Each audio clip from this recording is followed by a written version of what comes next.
Welcome to Cheater Confessions. Let's get started with today's story. It all began one Friday evening. Nancy, my wife of 7 years, walked into the living room, her heels clicking sharply on the hardwood floor.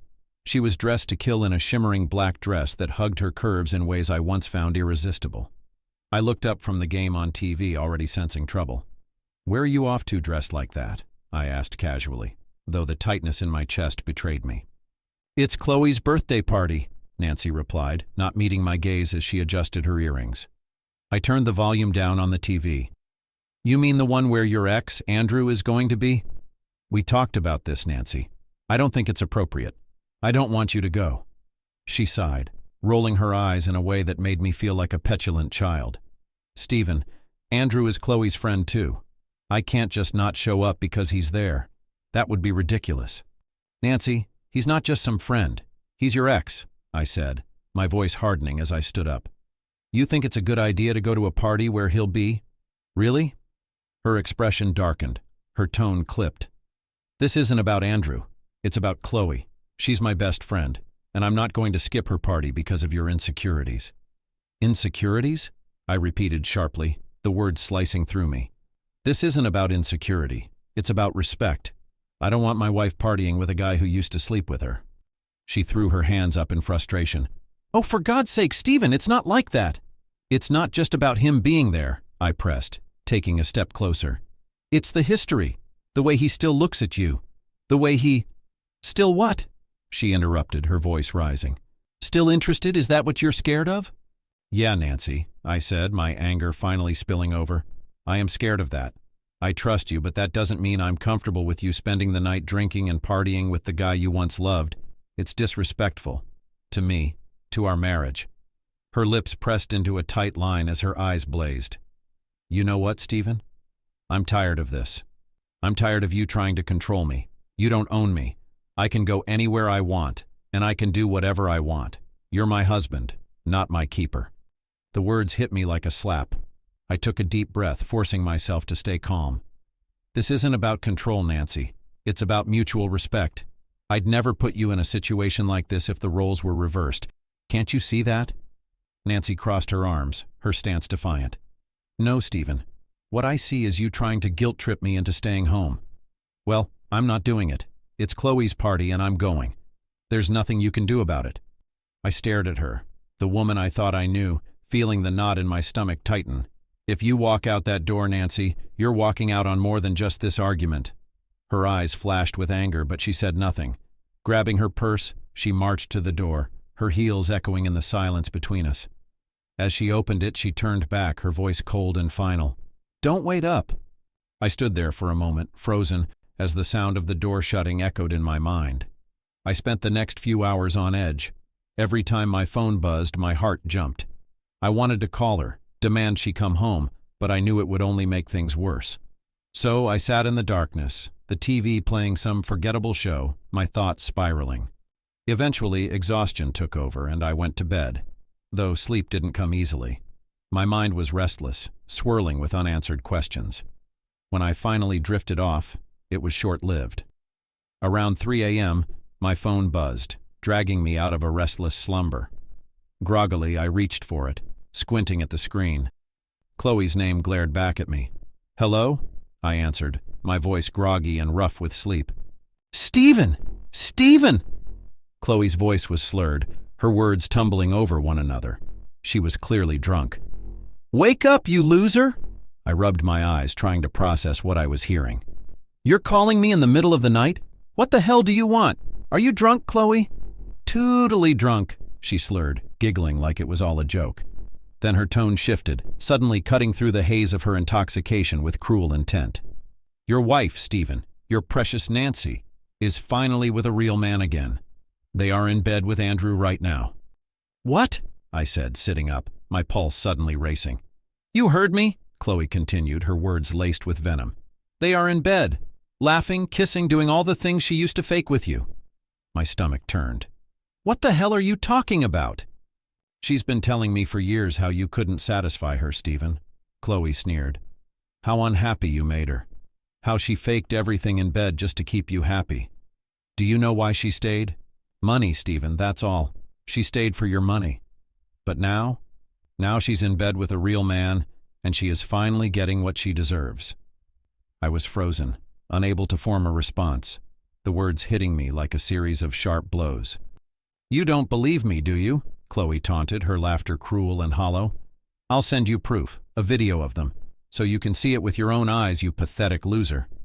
Before I could respond, she hung up. The silence in the room was deafening. My hands shook as I stared at the dark screen of my phone, my mind racing through every possible explanation. Chloe was drunk. This had to be some twisted joke, right?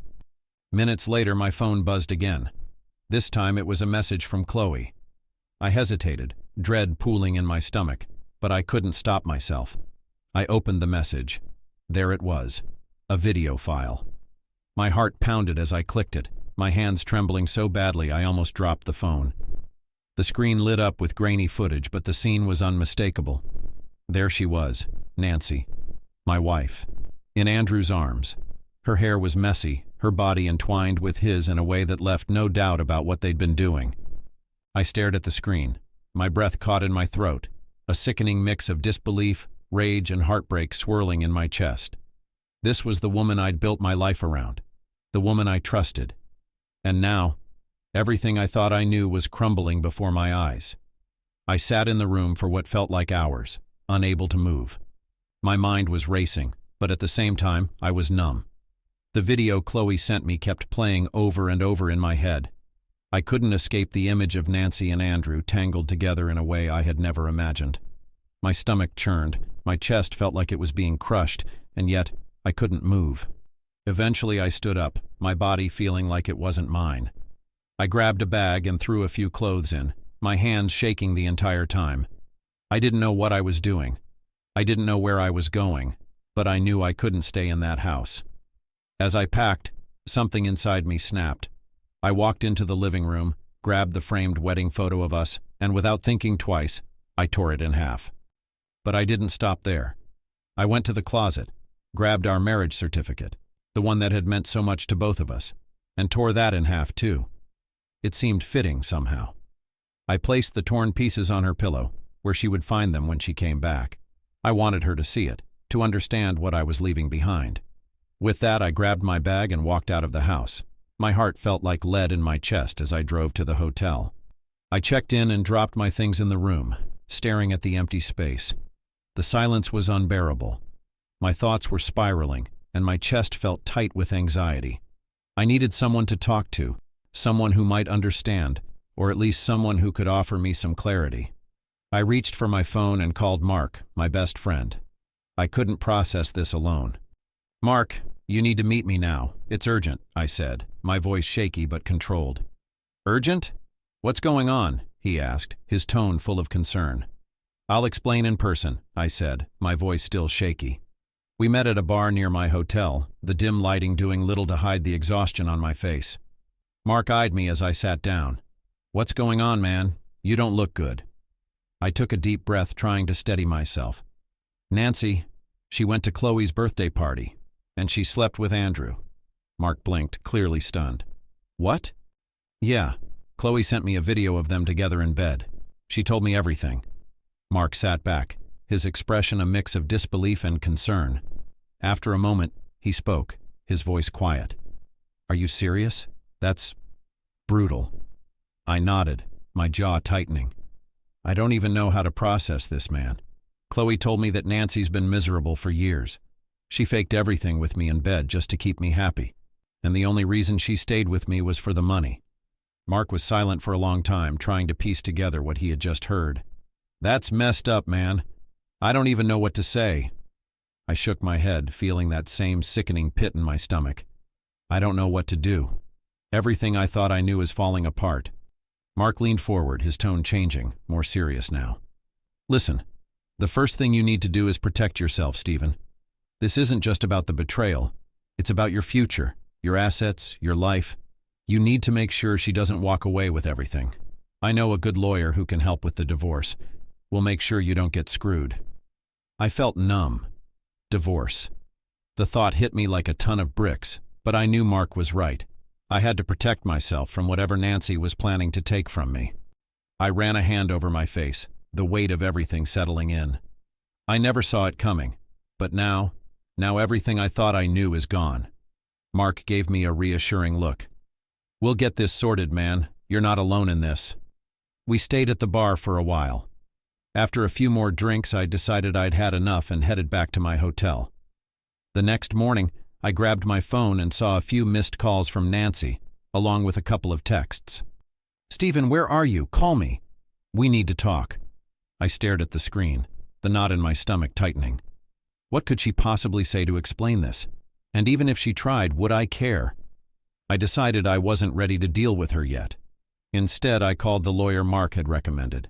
It felt surreal, arranging a meeting to discuss the end of my marriage, but I knew it had to be done. That afternoon, I met with a lawyer named Linda. She was sharp and professional, immediately reassuring me that I could protect myself. I provided the evidence of Nancy's infidelity, which she noted would be crucial for the case. Linda began drafting the necessary paperwork to start the divorce proceedings and safeguard my assets. The next day, I went back home to pick a few more things. Pulling into the driveway, I noticed her car. My chest tightened. For a moment, I considered turning back, but I forced myself to go inside. I had to face her sooner or later. The house was quiet, eerily so, and for a moment I wondered if she'd left. But then I heard soft footsteps from the kitchen. Nancy appeared in the doorway, her face pale and drawn. She looked like she hadn't slept, and her eyes were red from crying. "Stephen," she started, her voice shaky, "we need to talk." I dropped my bag by the door and crossed my arms, leaning against the wall. "Talk about what, Nancy? About how you slept with Andrew? About how you lied to me for years?" She flinched at my words but didn't deny them. "It wasn't like that," she said weakly. "Then tell me, Nancy," I snapped, my voice rising. "What was it like? Because from where I'm standing it looks exactly like that." Her lower lip trembled, but she didn't cry. "I made a mistake, Stephen. I was drunk, and Andrew, he was just there, and—" "Don't," I cut her off. "Don't try to blame this on alcohol or Andrew. You made a choice. And according to Chloe, it wasn't the first time you've questioned our marriage. How unhappy you were. How unsatisfied you were." Her eyes widened in shock. "Chloe? What did she tell you?" "She told me everything," I said, my voice cold. "She sent me a video of you and Andrew in bed. She told me all about how you've been miserable, how you stayed with me for the money, how you faked everything in our marriage. Do you know what it's like to hear that? To see that?" She fell silent, tears streaming down her face. I wanted to feel something, anger, pity, even regret. But all I felt was emptiness. "I've already seen a lawyer," I said after a moment, my tone flat. "We're done, Nancy. I'm filing for divorce. You have 2 days to pick your stuff and leave the house." "Stephen, please," she begged, stepping closer. "Don't do this. We can fix this. I love you." "Don't," I said sharply, stepping back. "Don't say you love me. Love doesn't look like this." I grabbed my bag and headed for the door. As I opened it, I turned back to face her one last time. "I hope you find whatever it is you were looking for," I said quietly before walking out. The divorce process was grueling, but with Linda's help, I navigated it. Nancy's initial pleas for reconciliation eventually turned into cold negotiations, and by the end, it was clear there was nothing left between us. I kept the house, and I wasn't required to pay her alimony or divide any assets. Mark was a constant support during those months. He dragged me out of my funk, made sure I didn't spend every night drinking alone, and even introduced me to new people when I was ready. It wasn't easy, but over time I started to rebuild. I sold the house, moved into a new apartment in the city, and threw myself into work. Slowly but surely, I began to heal. Nancy became a distant memory, a lesson learned the hard way. I didn't know if she got back with Andrew after the divorce, but honestly, I didn't care. I had moved on. The scars from the past would always be there, but I had learned to live with them. I now knew I deserved better. As I looked ahead, the future felt full of possibilities, and I was eager to see where it would take me. Thank you for watching.